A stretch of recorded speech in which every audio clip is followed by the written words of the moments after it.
Okay guys, my wife recently bought me a plate loaded shoulder press machine, and so I no longer need my ATX jammer arms for pressing style movements. I've got a functional trainer which I use for cable chest presses, and I've got the converging plate loaded shoulder press.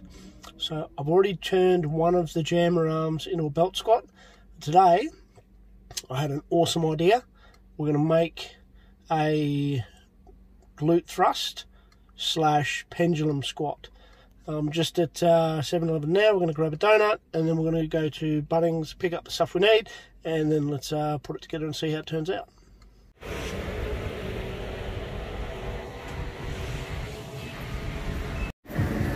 Where is this stuff? Yes. Alright, let's have a look.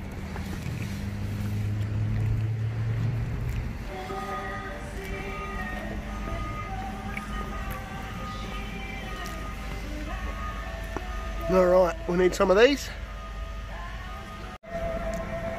It blew my mind once I worked it out just how simple this was going to be. So the main part we need is right here. 3/4 inch threaded rod.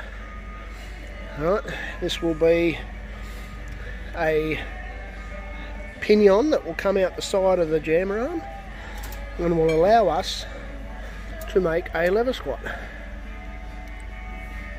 for a whopping $12.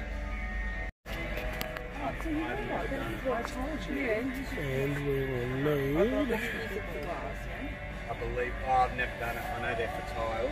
Here we go, 21mm metal arbor. That is going to drill the hole needed for our 3/4 inch threaded rod in the jammer arm.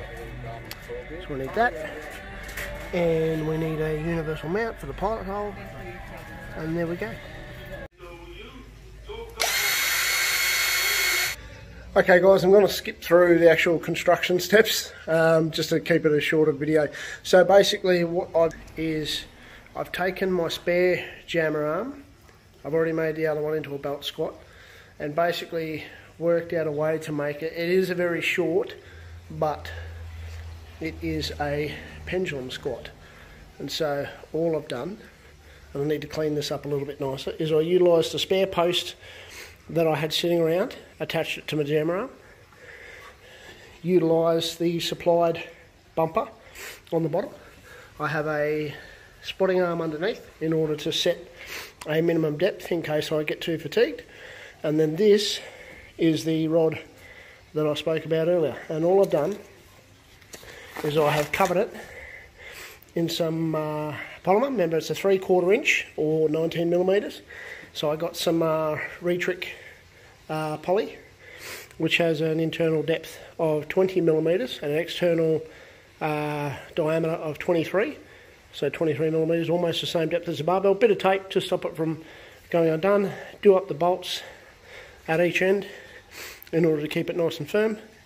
Bolt on either side of the rod itself to stop it from moving. And then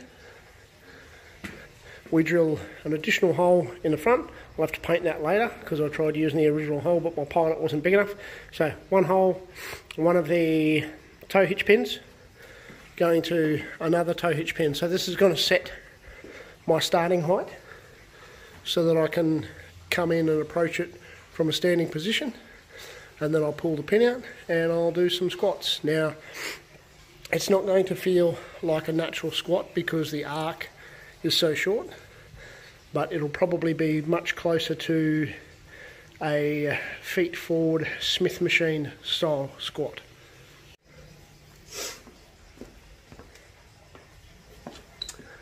Guys, you can't see it, but for bonus points, I've actually got a ATX angled block which will raise my toes, get a lot more focus on the quads, a lot more knee extension onto the quads.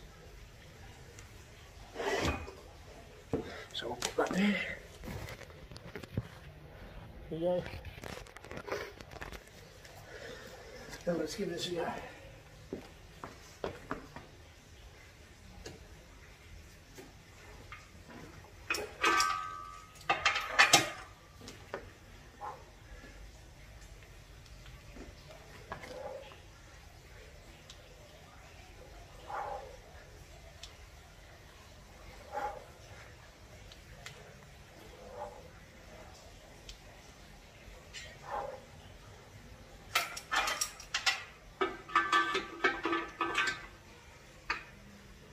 And that's setting it down, and we'll dump it on the bottom. Once it gets to the end range, too tired, too tired, too tired, come down, and the spotting arm stops it on the bottom. So there you have it, guys. That's how I have repurposed my jammer arm. I've made a pendulum squat, and I'll also include a video using it like a glute drive as well. Similar concept, just on the ground. Alright, and that's the belt squat there in the corner. Might do another video on that some other time. But good to see I was able to find another use now that the wifey got me the shoulder press. Don't need the jammer arms for pressing much anymore. So recycle, guys. Garage Gym hacks. Have a good day.